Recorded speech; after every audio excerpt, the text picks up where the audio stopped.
Welcome to No Romance Without Finance. Today's guest is Gina Michelle. Gina is a top producing broker, designer, and trained negotiator. Gina has achieved over $1 billion in her career sales. Gina is ranked for 4 consecutive years among the top 1% agents nationwide, the agency's top 5% 2022 Chairman Award recipient, leader of influence among residential real estate brokers by LA Business Journal in 2022, and named one of LA Magazine's 2023 Real Estate All-Stars. She was also named one of the top 100 most influential real estate agents in Southern California, a nationwide leading lady in real estate. Gina was a previous member of and contributing writer for the Forbes Real Estate Council. And if that weren't enough, Gina joins the agency from Gina Michelle Project, an acclaimed design and real estate firm she founded in 2009. Her listings regularly sell within 2 weeks and top out on price per square foot for their respective neighborhoods. Gina grew up in Big Bear Lake and Fallbrook and earned her BA from California State University Northridge, and she's also a very dear friend of mine. In this episode, Gina talks about her career journey from bartender to real estate powerhouse. She shares her ascent through adversities, including housing crashes and gender biases. Throughout our conversation, you'll hear about the importance of skill building, taking risks, pivoting when times get tough, and having the confidence to call out misogyny. Welcome, Gina. Hi, Gina. Welcome to the show. Hi, Patty. Thank you so much for having me. I'm so happy that we were able to get you on the show. Not only am I thrilled because you are such a dear friend of mine, but also because you truly are such a badass person, not just a woman. You're just such a badass. No, you really are. And, I always love to have badass women around me, and I love to work with badass women because I think that there aren't enough of us around. And there aren't enough of us around that work with one another, right? Because sometimes women get intimidated with other badass women, but I'm like, no, I love working with strong women that just know their shit and that are the top of their game. And you are at the top of your game. And one of the most important things that I'd like to get from our talk is how you got to where you are. Because I think real estate is such a great segue for women to be successful. I think the barriers to entry to real estate are I think they're not as limiting as other things. True. And I think that if you really are a hustler, I think if you got your shit together, you can really, really succeed. So I want to start off with first going back. I know that you grew up in Big Bear and in San Diego, right? Yeah, I did. Yeah. Yes. Okay. And then where did you go to school and what did you get your degree in? Sure. So I grew up in Big Bear and I went to high school in Fallbrook, which is San Diego County. And Hmm. at that time, Right. I really wanted to be an actress, and that was my goal. So I got Wow. a acting scholarship to CSUN. I Okay. came from a very conservative, amazing family, but we didn't have a lot, so there wasn't Right. anybody that was going to help me with college. A scholarship to come to CSUN Right. and for acting, and I have a theater degree of all things, which is funny because Wow. now I use my theater degree all the time. I film all the time, and it's hilarious how Right. it all kind of comes together, right? But at that time, I really wanted to be an actress. I got a theater degree. I had different parts. I was a bartender at night, and I was auditioning during the day, and I taught fitness classes. I was just really doing the true LA, what you envision, people coming to LA to do. I was doing that. Right. And I actually got a part in a De Niro film, and I thought, this is it. Like, this is You yeah, I did. did. And I thought, this is I it. didn't know Yeah. this. Okay. And I was like, oh my gosh, this is it for me. It was a Yeah. really minor speaking part, but nevertheless, it was a De Niro film, and I thought, this is it for me. And then the film got canceled, and it never went to production, so I never got to do it. And I had a moment. I was working in the VIP room. I made a very good living working the VIP room in the bar, cash, obviously. And I had a moment where I looked around, and I was about 22, 20, no, I had been 21. So 21, 22. And I looked around and everybody around me was like in their high 30s and 40s. And they were still doing Mm-hmm. that thing where they were trying to make it. Right. And I all of a sudden was like, I don't think that this is where I want to go. And at that time, I had Wow. already met my now husband, but he was my husband then. Mm-hmm. And he had started investing in real estate. So Right. initially, my idea in getting my license was just to do his deals, like his deals with his friends. And if I just did Right. that, I could just make a commission here and there. So that's Sure. truly how I got started. I took my agent exam, got that. I had a college degree, so I immediately tested for my broker's exam, which you could do then. Mm-hmm. And I Okay. got my broker's license at like 23. Like I sat in a room with like 10, 60-year-old men take this test Wow. and took my broker's exam. I got my broker's license and ended up opening my own shop with my husband and a business partner with my broker's license. And that's really how it started. And it's, Gina, what's really interesting for me is that, you were a bartender and, you were doing that because you are so smart. You are such a smart person. And did you find that that was not fulfilling enough for you? Was that part of the reason that maybe you wanted to get out and do something else? Yeah, there were two things with that. So, what is great about service is that you learn a Hmm. ton of people skills, which will carry you through your Yes. life. I think that, Right. most children, teenagers, I feel like they should work in service at some point. I think Absolutely. it's my Absolutely. kids, Everybody should. everybody should. I think it's something that Everybody people need to should. do.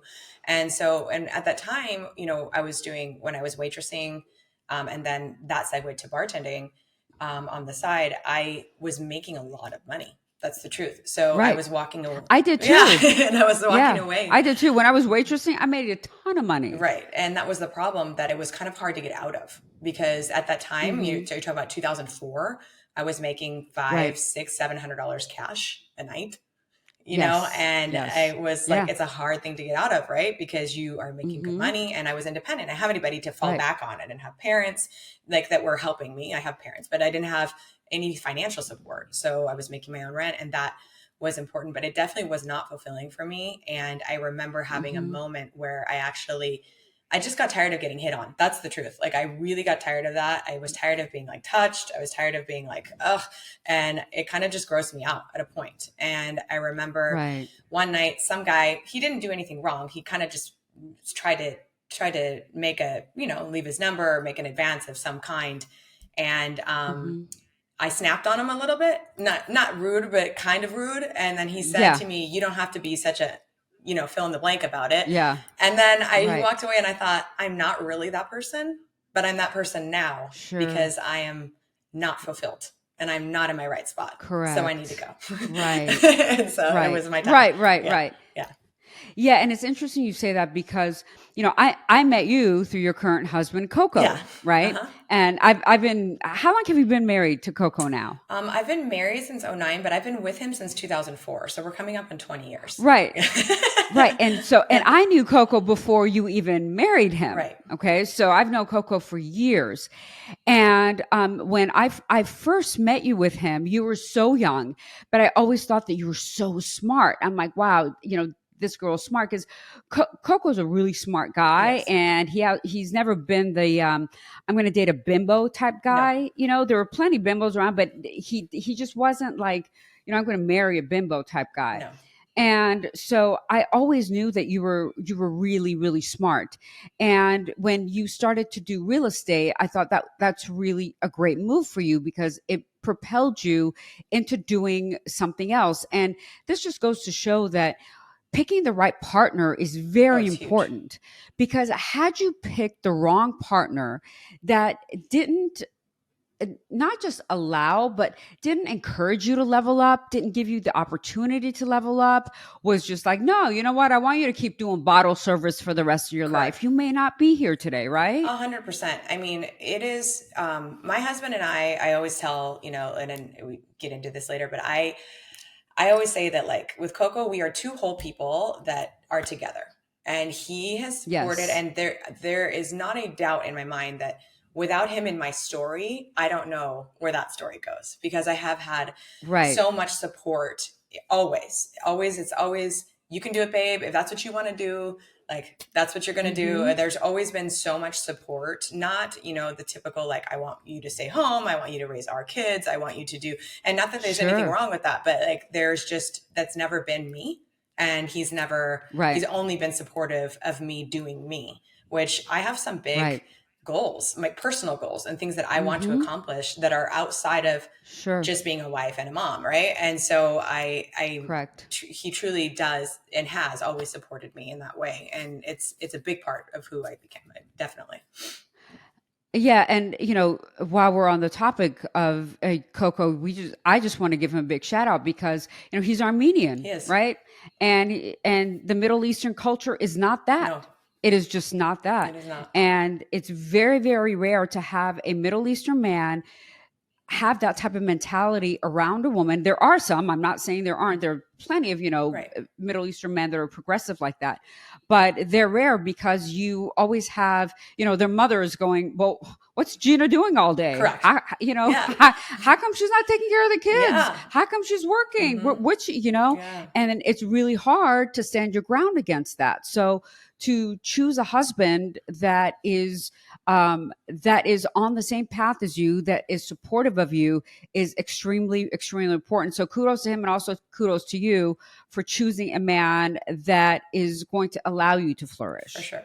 So I think that was a big part of your success. Oh, it's huge. And I will tell you, not being from the culture, like, you understand, I came from the Brady Bunch, the actual Brady Bunch, really the actual Brady Bunch. And when you go into the Middle Eastern culture, Armenian, the truth is that most, and not all, I'll say, but most, they want an Armenian daughter-in-law. They want to have that continue forward. So not only was I not part of the culture, I don't really follow the typical path of what that is, and it's a little uncomfortable at first, right? And then but now things are like, I love my in-laws, like everything, it's been like 20 years, right? So it's totally different. But in the beginning, there is that adjustment. And there was a big cultural, he had a lot of things going against him. I'm doing different things, I'm not Armenian, like I'm not I don't exactly fit the bucket of what they would have liked, but that's part of I think what a lot of people are going through now, like, of just like all of our cultures kind of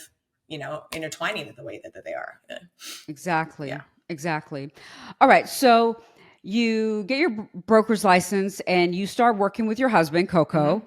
And then what happens when you start branching out? How did that come about? So we opened up a loan shop with another partner. And that was like in the heyday when loans were like the thing to do, right? Everybody was writing loans. Everybody was crushing it. So it seemed like the thing to do. And what year was this? 2006.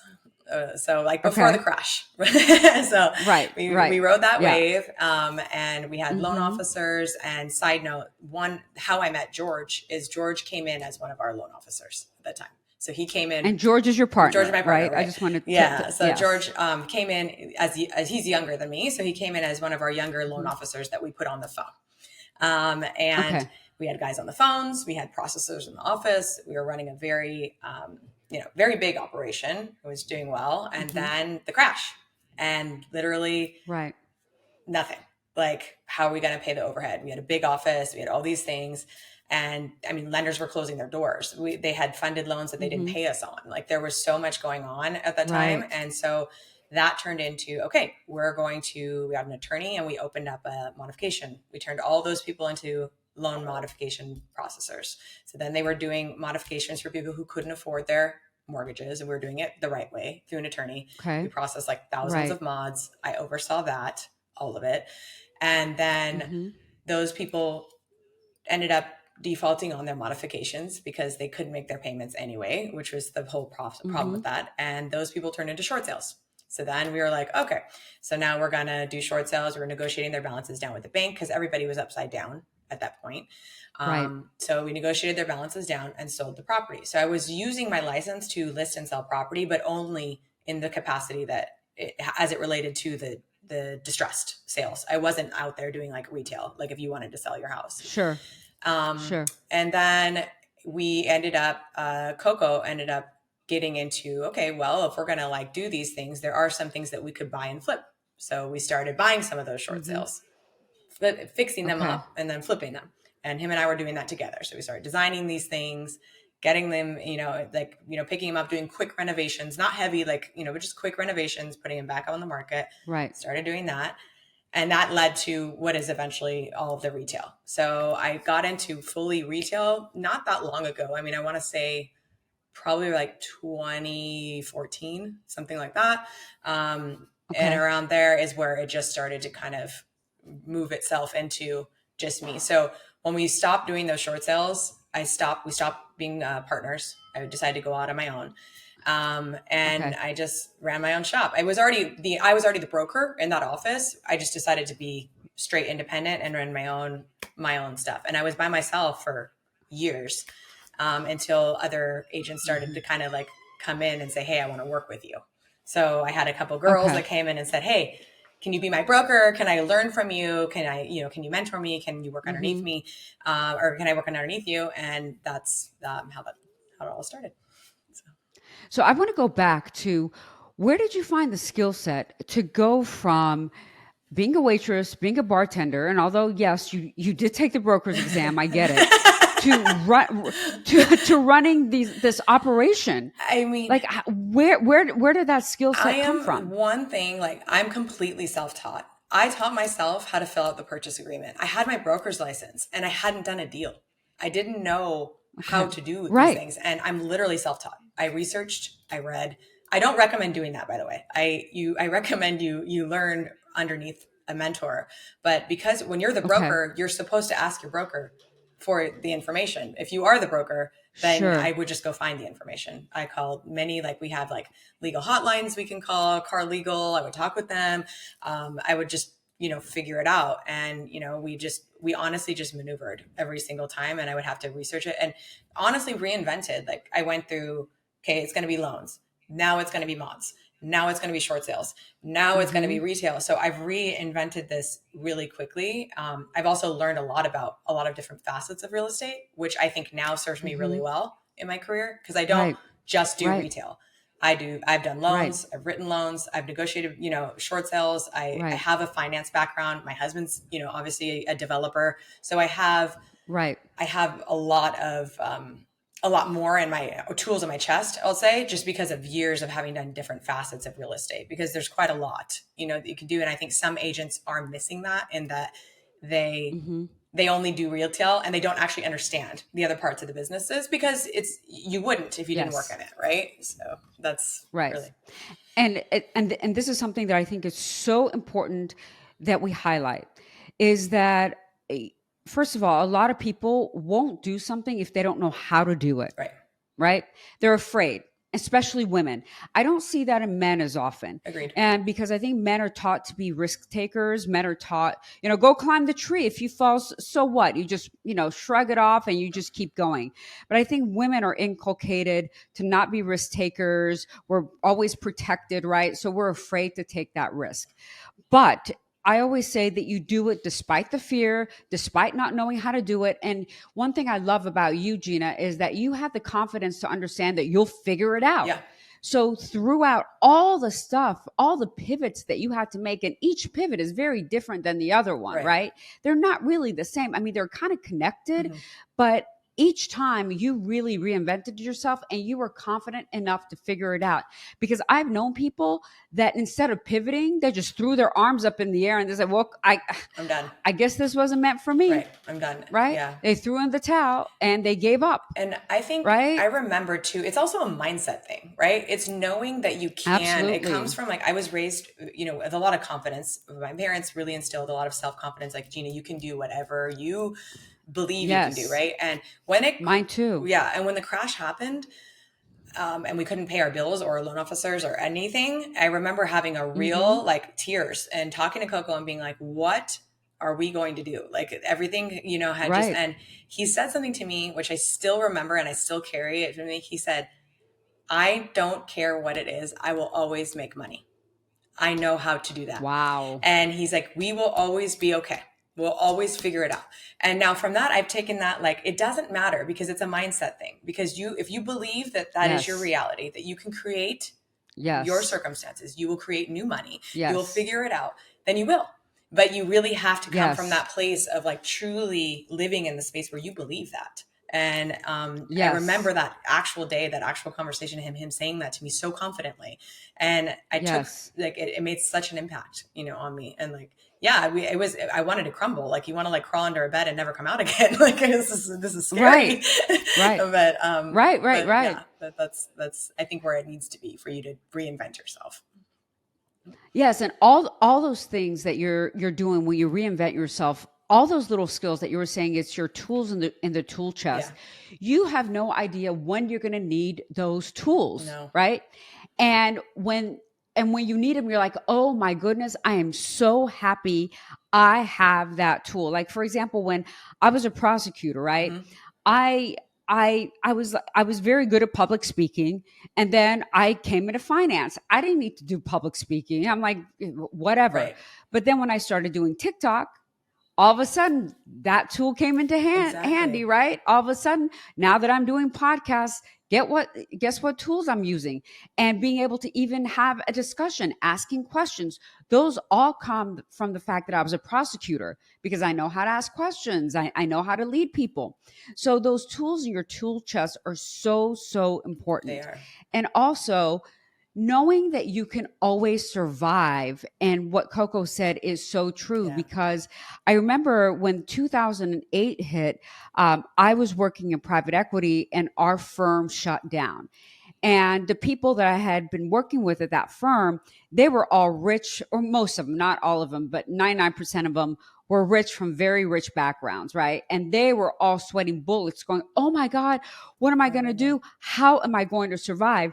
And me, I'm like, I can just go wait tables and make $700 a night, because I had Right. done that, like if nothing else, if Right. there's nothing else I can do, I can go right now to Mastro's, because I had worked in a steakhouse, while I was in law school for 5 years, and I know fine dining, and I can get a job there, and I can make $700 to $1,000 a night, And I'll be and all I'm right. gonna be And I'm cool. gonna be okay. Yeah, and Yeah. I'm gonna be cool, because and that's the last. I mean, or I could just go to being a lawyer, and that's why, like, I took the bar when I came to California, even though I didn't have any intention of practicing law, I wish I because had. I'm I like, wanted to do that, by the way. I was right up that alley. Yeah. really? At the time my brother was going through law school, I was like, let's do this together. Yeah. He's like, gee, you already are running like a whole business.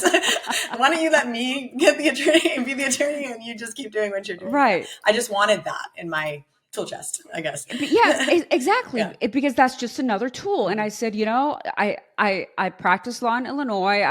I have a law license in Illinois, and everyone's like, well, you don't intend on practicing law in California. Why are you taking the bar? I'm like, because that's the only thing that I really know how to do. Mhm. So in case shit I'm happens, okay. I want to be able to, I want to be able to fall back on that. And really, that has been my biggest security blanket. Even though I've never had to use it, I know it's there. Right. So, always have those tools in your chest, because you never know when you need them. It's true. And I think that too, the challenges that you are faced with, okay, they are always going to shape you. You don't know. When I look back on my Yes. history, and I told you what I just told you, I mean, Yes. I'm a mentor now, I'm a team lead. And I can't tell you, in my office, I had a conversation with a very established agent who represents a lot of celebrities recently. Great guy. He sells a lot. And I said to him, Hmm. he picked up a certain thing. He were bantering back and forth the question. And I said to him, well, is it an REO or is it a short sale? He says, what's an REO? And it just made me understand that, like, when you enter into a certain part of the market or a certain part of this business, you don't, Yeah. and it's not that he's a bad agent, but he's really not. He doesn't have a lot Right. of tools in his chest because he only knows what he Right. knows. And maybe he's at the beginning of that journey. But those Right. things make it so that later you can become the successful person that you are. Those challenges are put there for a reason, to grow you, in whole. Absolutely. And just from me working with you, and you sold my last house, you helped me buy this house, it was so obvious to me that you knew more than any other agent I had worked with. And that's because you had been through every single process. Like, you knew step by step, you had worked step by step in the loans and everything. So, like, whatever came our way, you were familiar. You didn't have to be like, oh, let me ask so and Right. so what this process looks like. Let me ask so and so. You're like, oh yeah, this is the way this works. This is the way that Yeah. works. And that gave me a level of comfort in working with you that I was like, oh my gosh, this is so amazing. And that made me want to, refer you to everybody because you knew your shit, Yeah. right? And that's just a whole nother level of professionalism that you brought to the table that others don't. Right. And that comes from just many years of, doing this and having to reinvent Right. yourself, like truly, so. Right. Exactly. Okay. So let's get back to our story. So then you went and you became independent. Now, what did Coco think about you becoming Oh, he independent was great. and no Why longer? did we want to split with our partner? We no Okay. longer need to split with our partner. So that was part of it. And not that that was a bad thing. It's just that at a point, the business was moving in a direction where if I'm the broker and I'm going to do this, then I no longer need to do this with anyone else. Right. So that was, Right. and we decided to come up with cute branding. And I had 2 kids in between. So I had my son and I had my daughter. Right. And so I was working somewhat from home, right? Like I had a big office Right. downstairs, but it would made sense at that point to stop going into the office, and be able to do this, and work from home. And I would just, I opened up the Gina Michelle project. That's what we called it. And it was also because we were Great. consulting on, how people should, like, I wouldn't just come in and say, hey, Patty, let's sell your house like it is. My Patty, we're going to sell the Right. house after we do X, Y, Z, paint, design, stage. And so it was more about, and then that wasn't such like a big thing as it is now. It's pretty common. But then it was Right. like they were just putting whatever on the MLS and then hoping it would sell. I was like, let's maximize the value. Let's get everything in here. Let's renovate the kitchen. I'll help you design it. And that was part of like the whole package that, we were rolling out. So I started doing stuff independently, and it was, just me. And I had a good, solid reputation. People I had helped over the years, all referral. I wasn't on, I was just getting, stuff coming in referral. People would refer me other people. And it was great. And I was doing great by myself. And my kids were small, and it just worked out because I could, show houses, come home, go back, go forward, and start. Sure. And then it just started to get busier and busier. Like I had more volume. I had more people referring. I had a couple girls come underneath and say, hey, can I work underneath you? Initially, it was actually the first girl was a bookkeeper. Coco and I hired her to help us be a bookkeeper. And she also had her real estate license. And she sat in the office with my home office with us like every day, listened to me on the phone, listened to me with clients. And then she came to Coco and said, so the bad news is I don't want to do your books anymore. The good news is I want to go work with her. Oh, amazing. And so she flipped, and she was my first agent on my team. And it was like, and we started kind of doing some of these things together. I had, more help and just more volume. And that went all the way through till about 2018. And I was doing well. Independent by myself. I was probably closing between 35 million, 40 million, which is when you have no split, it's good. I was doing well. That's great. By myself. Yeah. And I ended up, getting a few more luxury deals. So I got like a 3.5, I got like a 4 mil in Hidden Hills. I got like a 4.2. And in the back of my mind, I was like, if I'm going to continue in the luxury space, the luxury client cares about what brokerage you're with. And I started to feel like maybe being independent would be a little bit like with my hand behind my back at a point, but I didn't want to really, I was in a good spot where like, I was like, I can see what happens here. And then as the universe does, I ended up in escrow on like a 4.5 mil with the managing partner of the agency Calabasas on the other side. And he had never seen an independent, successful broker and was just all over it, trying to recruit, like come to the agency. And I remember my exact words back to him were, what part of 100% don't you understand? I am not coming. I'm not splitting with you. I am not doing any of these things. But after that deal, and the deal was difficult, and not because we were difficult clients on both sides, just a very monster, lots of inspections, lots of negotiation. And it ended up closing successfully. And after that deal, he kept in touch. And a few more things happened with listings that were given to me more in the luxury space, where I phoned him to help over certain things, like I needed some advice. And about after the third time, I thought, if I need to phone a friend, I'm probably, because when you move into luxury, it is a little bit different. Above 4 mil, 5 mil, 10 mil, it starts, things are a little different. And I wanted to make sure that What's different, Gina? What's it's different? the client is different, and the etiquette between the agents is different. How you're going to interact. My specific question was that I had 2 listings that had come, that I was basically not taking from, that were expiring from the same agent that were coming to me. And it was one after another, and both of them higher end listings, both of them coming from the same, who had been previously listed with that agent through a very just different circumstances. And I didn't know, because in our space, your agent relationships are very important. You have to be liked, because you're going to run into that agent again and again and again. And I didn't know, when you're doing that and you're taking that listing, do you call that other agent? Do you tell them, like, hey, I have, like, because it was the second one, and I felt like this is not going to, it's going to start to be a thing. And I called him and I asked this specific question, and he said, do you think they would ever do that for you? No. You take that listing, you get happy about it, and you go do what you're going to do. And I remember just certain things that I just felt like I needed a little bit more, and then going on listing appointments, the agency is, you can't beat their marketing. I also didn't want to compete with them, And so when you're going in that space, you're either going to beat them or join them. And I kind of felt like that would be the only brand I would have aligned with if I did it.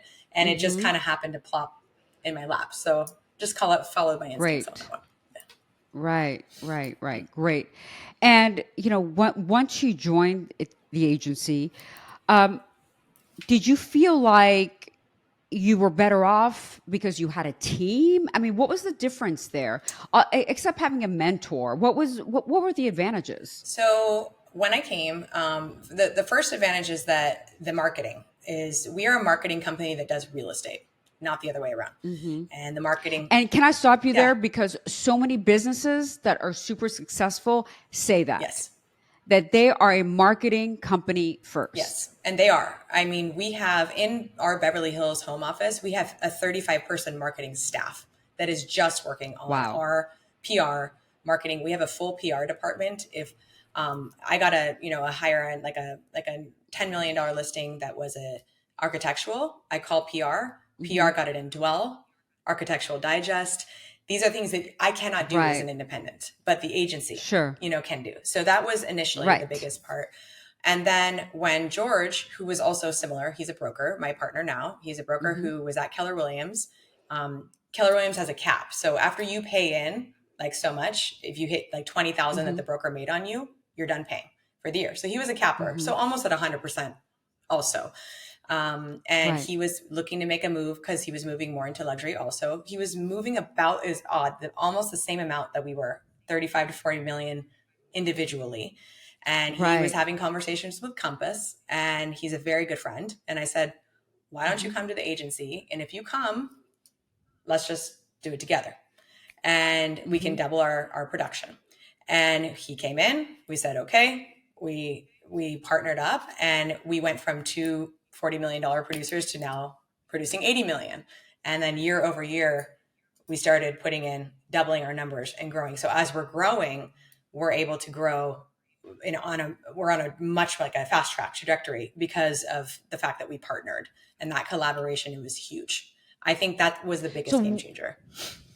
What is it about that collaboration? Because I think it's so important for people to understand that sometimes being in a partnership works better than being alone, and sometimes it doesn't. Sometimes it doesn't. There's a saying in Farsi that says that if having a partner was a great idea, God would have had one.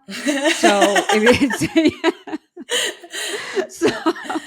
and which really says that having a partner is not a good idea. But for example, in my work, I have a partner, okay, that I work with, and the reason that I have a partner is because where I am strong, she is not, and where she is strong, I'm not. So we really complement each other's strengths and weaknesses, and we are stronger together than we are separate.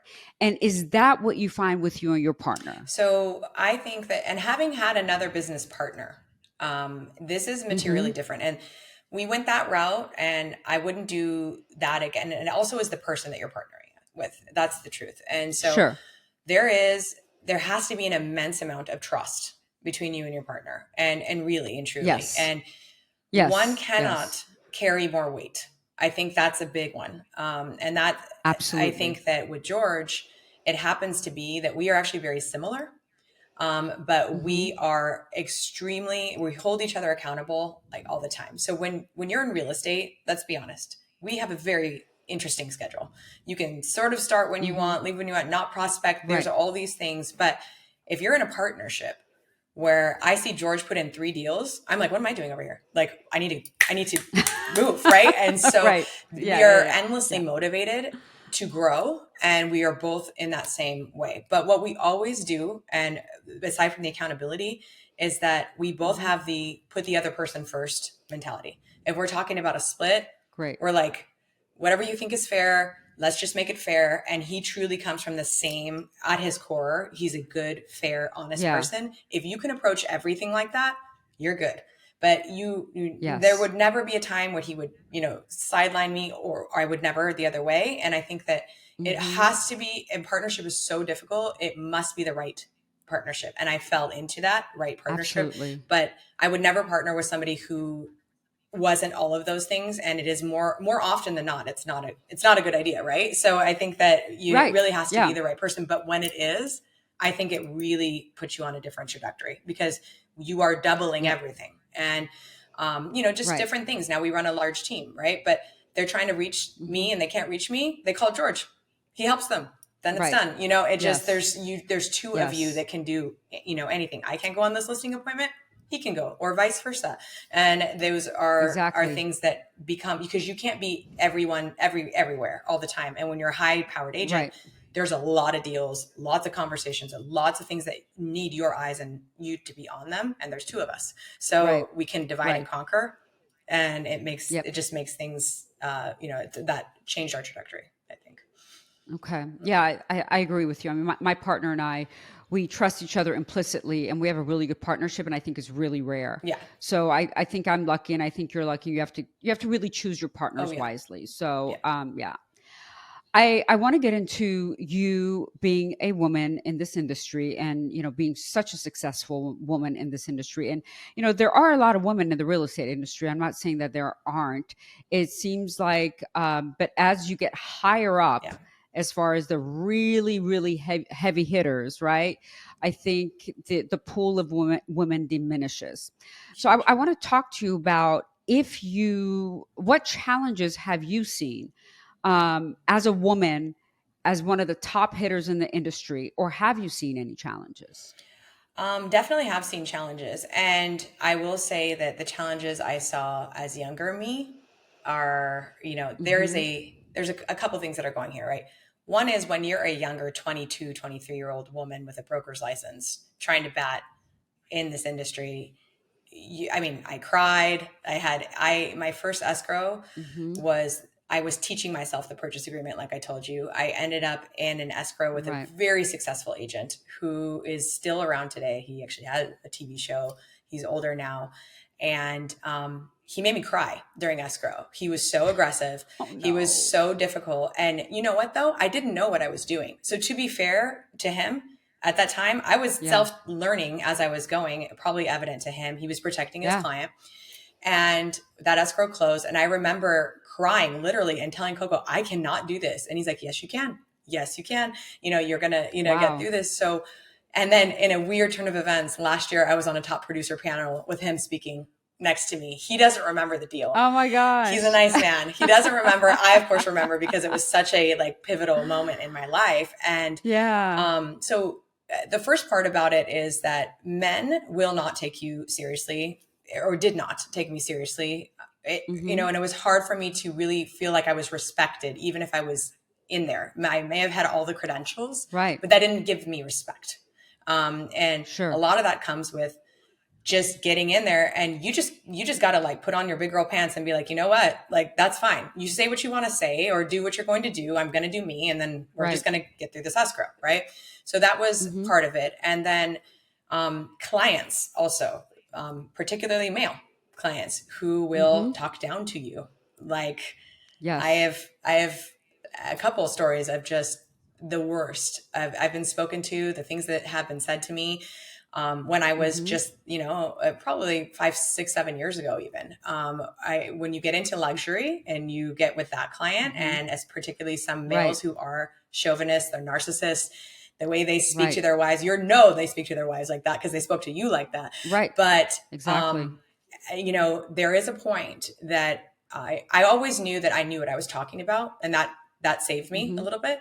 But there is a point that just turned, and it just came from just doing it all the time, and you being so good at what you do that now nobody would dare speak to me that way. And if they would, I wouldn't work with them. Yeah. And it just came of just honestly like just grinding it, keeping your head up, take it, with a grain of salt, move forward. And eventually, if you are a master at your craft, that will become evident. You will rise to the top. And then all those men have a different perception of me now. I'm the one speaking on the panel. So it's a full, but in the beginning, I don't think any woman would say, especially at the age that I was, that it's an easy hike. Doesn't matter what industry, you're in. I think you're in. Absolutely. Yeah. Absolutely. And for those of you that are not watching on video, I mean, Gina is this statuesque, gorgeous, gorgeous woman. So, when men see her, when men see her, like they probably think she's the model walking in. So really, so that's a blessing, right? Because you're so gorgeous, but that's also a curse because they don't take you seriously. Correct. And I think that we as women, we have to be so good that they can't deny That's really what our it is. greatness. Yeah. You need to be that good. You need to be better than the men. Yes. That's the truth. You need to know more. You need to run faster, jump higher, do more than everybody else. So that when somebody says to you, it's not how it works. Actually, Mr. Seller, this is how it works. I've been doing this 18 years. Yes. I'm a licensed broker. Let me tell you how this is going to go. And when you check people professionally, I do that a lot and have done over the years. And it comes, but you don't get to a place where you can until you've done it again and again and again, and that you are the master at your craft. Right. It comes with practice. Yes. It comes with practice. And then the more practice you have, the more confidence you have to check people and put them in their place. Right. So it comes with practice. And I think that all women out there should understand that until you check these men and put them in their place, you're doing yourself a disservice and you're really doing them a disservice because they just think that they're going to get away with disrespecting you, and you cannot tolerate any level of disrespect because the way that you allow people to treat you is the way that you feel about yourself. True. And until you feel confident about yourself, until you feel that you're worthy, until you feel that, you deserve to be treated a certain way, you're going to let others disrespect you. That is true. I don't care where it is, whether it's in a relationship, whether it is in the workplace, whether it's in a friendship. Yep. It's true. And, escrows are there are a few things that people go through in their life that are very stressful. It's having a baby, getting married, buying a house, selling a house. Right. You're going through one of the most stressful things that client is going to experience. And you're living in Groundhog Day with all the clients all the time. Yes. So you have to be a master at spinning plates, spinning perspectives, listening, really listening. And when people are throwing, I call them, one of my girlfriends said this, and I thought it was, when a man is throwing a mantrum, okay, I sort of let them speak. I let them speak. And then so what I'm hearing is, back in a way that is, and you need to be able to listen and really hear, because sometimes it's stressful. And how someone is in escrow and going through escrow with you, I can tell you are such a badass because I've done escrow with you twice. And that's how I know how I really feel about people. If we're going to be friends or not at the end of escrow, I will tell you, because, you're going through something really stressful and your true colors do come out during that time because they're so stressed out. And I think that, your ability to be able to handle that, handle all of that while maintaining respect for yourself in any industry is going to determine your success level. Right. Well, thank you, Gina. And I was going to bring that up when we talk about emotions, right, in the workplace, and buying a house, selling a house, that's all very, very emotional, right? Yeah. And men always tag women as being, the more emotional sex. Mm-hmm. And studies have shown over and over again that men and women experience the same amount of emotions throughout the day. We just express them differently. And it's interesting that men don't consider anger an emotion. Right. Okay. Anger is just anger. A fucking emotion. Yeah. It's an emotion. Right. And how many times do we see men, get angry? Mm-hmm. Right. And that's why I really try to keep my cool. And I think one of your biggest superpowers, Gina, and women, I really think one of your biggest superpowers could be, and I want to highlight Gina's, is her ability to stay calm. Yeah. I have met very few people that have Gina's ability to stay calm under very, very stressful situations. Yeah. And if you can master the ability to stay calm, I'm telling you, that is a freaking superpower. Because when stuff comes up, and my buying and my selling wasn't even that difficult, but stuff will come up, and always, and it will trigger you. So no matter what you're doing, whether you're at work, whatever, stuff will come up that'll trigger you. But when Gina stays calm, I automatically will become calm. Correct. Right. Correct. So then everybody's calm. Right.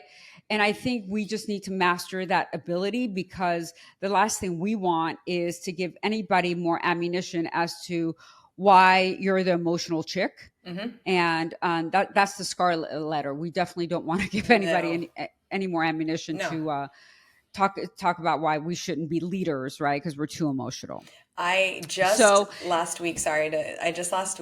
No, go ahead. I got into a property I was selling. A stager was moving the staging items, and stager dropped an oil diffuser and damaged the wood floor, like oil stained. Oh. I had come back from traveling. My assistant called and said, we have a big problem. And escrow was supposed to close like the next day. And I'm talking with the stager, trying to figure it out. Anyway, I called the other agent. The other agent I had a beautiful escrow, a male on the other side. Mm-hmm. Actually, my whole family was in the car. My kids are being quiet. Coco's, driving, and we're driving back from like Tahoe or something. I'm on the phone with him explaining the situation. And he called his clients, and I think his clients yelled at him. So he came back, and he was like yelling at me, like really. And in front of my kids, I go, excuse me, why are you raising your voice? Like, really, why are you doing that? Because here's what I'm going to tell you. We are stuck in this situation. Okay. It is our job to make sure that we represent our clients to the best of our abilities. And we're not going to get there if you and I can't get there. Okay. So let's put on our, agent hats. Let's get this done. And he retracted so badly. He apologized. He apologized the next day. He yelled at me, and I'm like, whoa. Why are you doing that? Like, I didn't yell at him back, but I checked him, because what is that going to do? First of all, it's not going to help anything. You get agitated. I get agitated. My client gets agitated. What are we doing? Right. Like, we need to fix the problem. Right. Sorry. And that's the way you do it. My hair now. That's okay. And that's the way you. Hold on. Okay, it's okay. We edit stuff out. We're back. This is edited, so.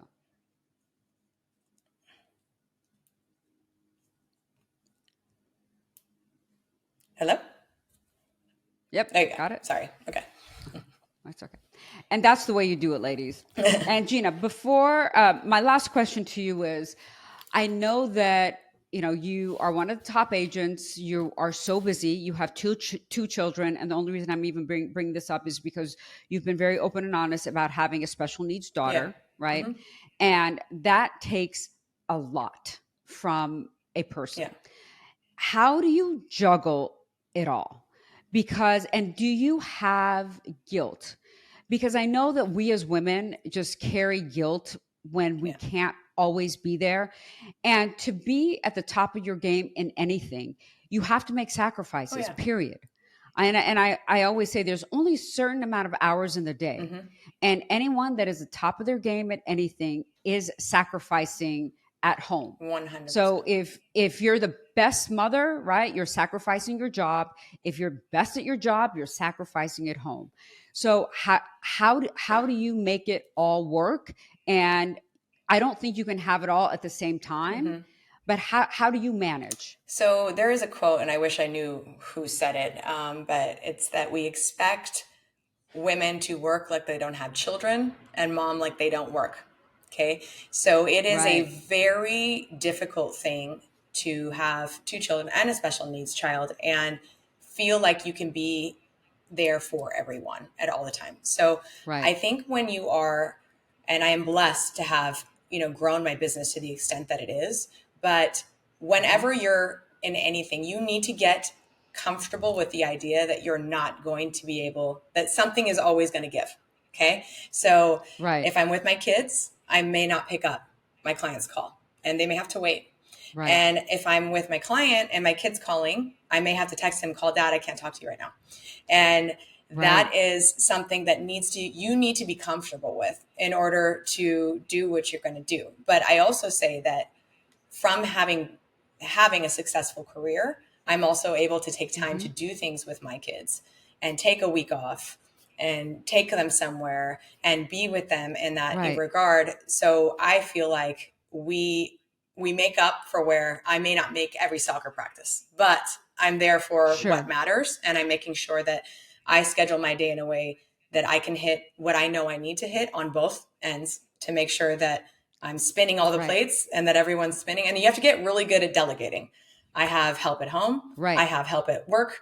I delegate people where they need to go. I Right. feel like I'm a traffic director all day long. Like you go, you pick up so-and-so, you do this showing, you do that. And I'm really good at that. And I feel like I'm directing traffic all day long, but it's because I'm running these two home ship and work ship. And I need to make sure that all the ships go where they need to go. And it's about having qualified people to Right. help you too.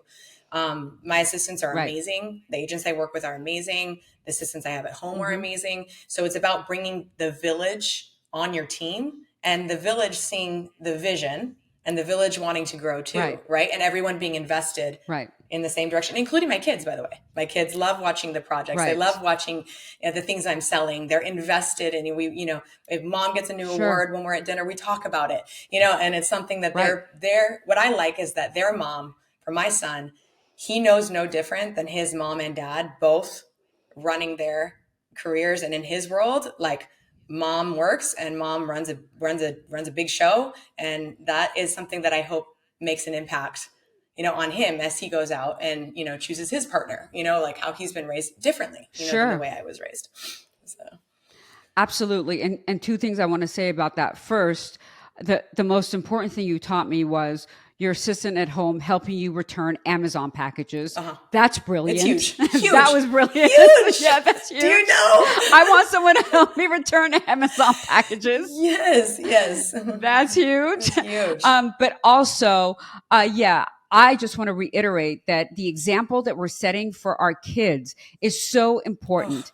And again, studies show that kids that have moms that work actually are more successful than kids that have moms that stay home because you are setting an example. right, And contrary to popular belief, they don't feel like they've missed out. right. They don't feel like, oh my gosh, my mother wasn't there for me. Mm-hmm. And they're more successful and more proud because you are setting an example for your children as to how to be a successful, independent person and kicking ass and being great at everything you do. And you're also an amazing mother. I know that firsthand. Thank So, you. Gina, thank you Thank so you. much for joining the show. I am so proud of what you do professionally. I'm so proud to have you as my friend and call you and Coco my friend. And I look forward to buying and selling a lot more homes together.